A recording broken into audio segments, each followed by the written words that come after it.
At first glance, SpongeBob SquarePants seems like a goofy cartoon packed with slapstick and sea creatures doing weird stuff, and most of the time, that's exactly what it is. But every now and then, an episode comes along that hits different, one that leaves you thinking about more than jellyfishing or Krabby Patties. One of those episodes is Band Geeks. It's funny, chaotic, and full of energy, but underneath the laughs, there's a message about pride, validation, and finding your moment to shine. Band Geeks is from Season 2 of SpongeBob SquarePants and originally aired in 2001. It quickly became one of the most loved episodes in the entire series, and for good reason. The story centers on Squidward Tentacles, SpongeBob's cranky, self-important neighbor who constantly dreams of being seen as a serious artist and musician. The episode begins when Squidward receives a call from his old rival, Squilliam Fancyson. Squilliam is rich, successful, and everything Squidward wishes he was. He challenges Squidward to put together a band to perform at the Bubble Bowl, a huge Super Bowl-style halftime show. Caught off guard, Squidward lies and says he already has a band ready, when in reality, he doesn't have a single musician lined up. Panic sets in, and Squidward turns to the citizens of Bikini Bottom to form a marching band. It's chaos from the beginning. Everyone's off key, instruments are played wrong,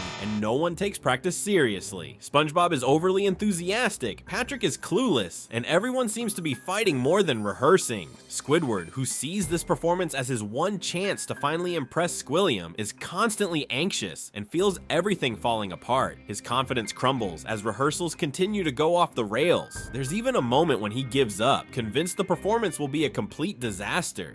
Don't bother showing up. I'll just tell them you all died in a marching accident. But then something unexpected happens. In the final act, SpongeBob and the band surprise everyone, especially Squidward, with a flawless, epic rock ballad performance of Sweet Victory. The Bubble Bowl crowd goes wild. Squidward, in shock, watches as his dream is finally realized. For once, he gets the applause and admiration he's longed for. Squilliam faints from shock, and Squidward ends the episode in triumph. While it's funny and fast-paced, Band Geeks strikes a special chord, because at its heart, it's about someone who just wants to be taken seriously and finally gets their moment. At first glance, Band Geeks seems like just another hilarious SpongeBob episode, a fast-paced, over-the-top story about Squidward getting himself into trouble. But look a little closer, and this episode reveals one of the most emotional and relatable themes in the entire series. It's not just about a marching band, it's about insecurity, validation, second chances, and how sometimes your biggest win comes when you least expect it. Let's start with Squidward Tentacles. He's always been the grump of the group, constantly annoyed by SpongeBob and Patrick, stuck working a job he hates, and harboring artistic dreams no one else takes seriously. But while his character is often played for laughs, Band Geeks gives us a deeper look into what really drives him, the need to be respected. Squidward isn't just miserable, he's misunderstood. He genuinely wants to create art and be seen as talented, but the world around him never seems to care. That makes this challenge from his old rival, Squilliam Fancyson, so much more than just a plot point. It's a chance to finally prove he's not a loser. When Squilliam calls to brag about performing at the Bubble Bowl, Squidward lies and says he has a band ready to go. In reality, he doesn't. He's got nothing, but he says yes anyway. Why? Because in that moment, failure feels worse than risking it all. That's what makes this episode hit so hard for a lot of people. It captures that exact feeling of bluffing your way into something bigger than you can handle, hoping you'll somehow make it work. It's classic imposter syndrome. As Squidward scrambles to assemble a band, it becomes clear he's way out of his depth. The townspeople of Bikini Bottom are loud, unfocused, and hilariously bad at music. Rehearsals are a disaster. Instruments are played upside down. People are physically fighting. It's chaos. And Squidward, who is desperate to control every detail, slowly starts to crack. At one point, he's ready to quit entirely, convinced the performance is going to be a complete embarrassment. But here's where the story shifts, and where the real message starts to come through. SpongeBob, who Squidward normally sees as an annoying distraction, steps up. He takes the lead, rallies the group, and actually helps everyone work together. For the first time, SpongeBob isn't just being silly, he's being supportive, motivated, and even kind of inspirational. He believes in Squidward's dream more than Squidward does. That poor creature came to us in his hour of need. Come on! That's one of the most touching parts of this episode, the idea that help can come from unexpected places.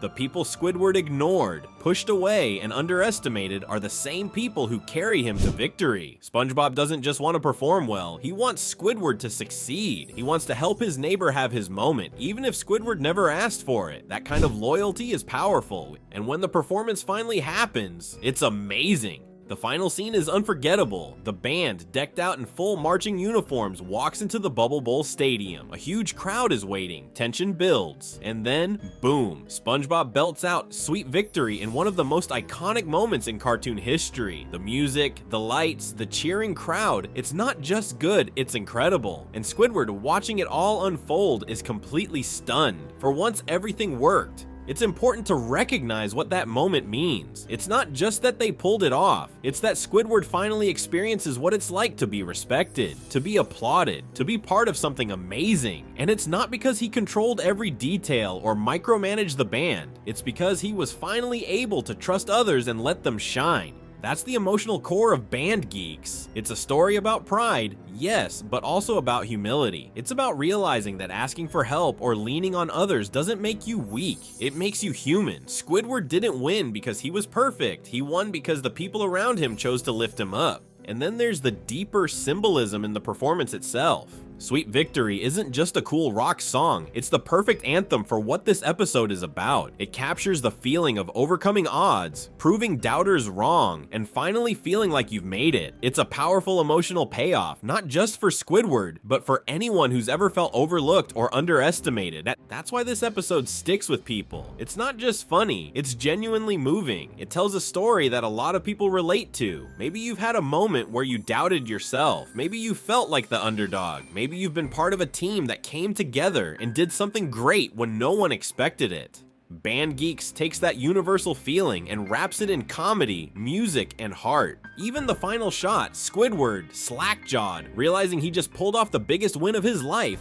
isn't played for laughs. It's played for awe. For once, he's not angry, he's not bitter, he's just happy. And in a show filled with talking sponges and karate squirrels, that quiet moment of joy somehow feels completely real. So yeah, it's a cartoon, but it's also a reminder that we all need support, we all crave respect, and we're all capable of more than we think, especially when we stop trying to do everything alone. It's not just critics or die-hard SpongeBob fans who hold Band Geeks in high regard. This episode is almost universally loved. Over the years, it's built a legacy far beyond the confines of a 12-minute cartoon. But why? What made it hit so deeply with audiences of all ages? First, let's talk about timing. Band Geeks aired in 2001, during what many fans consider the golden era of SpongeBob SquarePants. The show was still fresh, imaginative, and not yet stretched thin by spin-offs or merchandise overload. The writing was sharp, the characters were at their best, and the animation style still had that classic Nickelodeon charm. For many people, this episode hit during their childhood or teen years, so it carried a powerful nostalgic punch. But even for new viewers discovering it later, the emotional weight of the story still lands. Second, there's the surprise factor. People didn't expect a SpongeBob episode to deliver an emotional gut punch. They tuned in for laughs, maybe some goofy sound effects, and got a storyline that felt real. Squidward's anxiety about failing in front of his rival, that's real. The tension of relying on others when you're not sure they'll come through, that's real too. The finale doesn't just resolve the conflict, it feels like a victory for the audience as well. You're not just watching Squidward win, you're rooting for him and you feel the satisfaction right alongside him, and then of course there's the Bubble Bowl performance. Let's be honest, it's one of the most iconic moments in animation history. The slow pan over the crowd, the dramatic spotlight, and then SpongeBob's unexpectedly amazing rock vocals. It hits like a stadium concert. The band's instruments come in one by one, the crowd erupts, and suddenly you're not watching a cartoon anymore. You're watching a full-on cinematic moment of triumph. No one saw it coming, and that's what made it unforgettable. That performance scene became so iconic that fans campaigned for it to be played at the actual Super Bowl halftime show. After creator Steven Hillenburg passed away in 2018, a fan petition gained hundreds of thousands of signatures asking the NFL to honor him by playing Sweet Victory. During Super Bowl 53 in 2019, a brief animated clip of Squidward introducing the halftime show was aired. While it wasn't a full performance, it showed just how much the episode resonated with viewers, even years later. That kind of cultural impact is rare for a single episode of a kid's cartoon. Another reason the episode struck such a chord? It flipped the dynamic. Normally, Squidward is the butt of the joke. He's grumpy, negative, and usually fails spectacularly. But Band Geeks gave him a win, and not a small one. A huge stadium-wide win. Viewers connected with that. It felt like the writers were saying, hey, even the ones who struggle deserve a victory. It was the emotional payoff Squidward had earned after years of being dragged through the mud. Lastly, the episode showed a different side of SpongeBob and his friends. Instead of just causing chaos, they came together and made something beautiful. That shift in tone didn't feel forced, it felt earned. Fans loved seeing their favorite characters grow, even just a little. In short, Band Geeks hit hard because it combined everything that makes SpongeBob great: humor, heart, music, and absurdity, and wrapped it in a story that felt honest. It gave fans a reason to care, and that's why it still stands out more than 2 decades later. Band Geeks isn't just a great episode, it's a clear example of why SpongeBob SquarePants became a cultural phenomenon in the first place. At its surface, the show is loud, colorful, and full of goofy jokes. But when it wants to, SpongeBob can tap into something deeper. This episode shows that beneath the chaos, the series has always had heart, depth, and a real sense of emotional intelligence. SpongeBob himself is a character built on pure optimism. He's endlessly cheerful, supportive, and always believes in the best possible outcome, even when everything seems hopeless. In most episodes, that optimism is played for laughs, but in Band Geeks, it becomes the emotional core of the story. When the band starts falling apart and Squidward is at his lowest, it's SpongeBob who steps up. He doesn't do it to take credit. He does it because he genuinely cares. That's a side of SpongeBob that isn't always front and center, but it's key to understanding why the show has connected with so many people. It also reflects the show's deeper understanding of its characters. Squidward isn't just the grumpy guy. He's someone who's frustrated, insecure, and desperate for validation. Patrick isn't just comic relief. He's loyal and full of surprising heart. Even background characters like Sandy and Mr. Krabs step into roles that show a sense of community. SpongeBob SquarePants has always had exaggerated personalities, but what sets the show apart is how relatable those personalities are when you strip away the silliness. The creators knew exactly when to lean into the emotion. The final performance in Band Geeks could have been used for a punchline or undercut by a joke, but it wasn't. Instead, they played it straight. The music, the lighting, the reactions from the crowd, it's treated like a real moment of victory. That decision gave the scene power, and it showed that the writers trusted the audience to feel something real. In the end, Band Geeks reveals what SpongeBob is really about: hope, friendship, and finding joy even when things don't go as planned. It proves that the show isn't just a cartoon, it's a story about life, disguised as laughter under the sea. When you think of SpongeBob SquarePants, your mind probably goes straight to the ridiculous stuff: jellyfish nets, karate with squirrels, sarcastic fish yelling "my leg," or SpongeBob's squeaky optimism in the middle of total chaos. And that's fair. After all, the show is built on absurdity and charm, but if you stop there, you miss one of the most important truths about this series. Sometimes, SpongeBob hits you right in the heart, and no episode does that better than Band Geeks.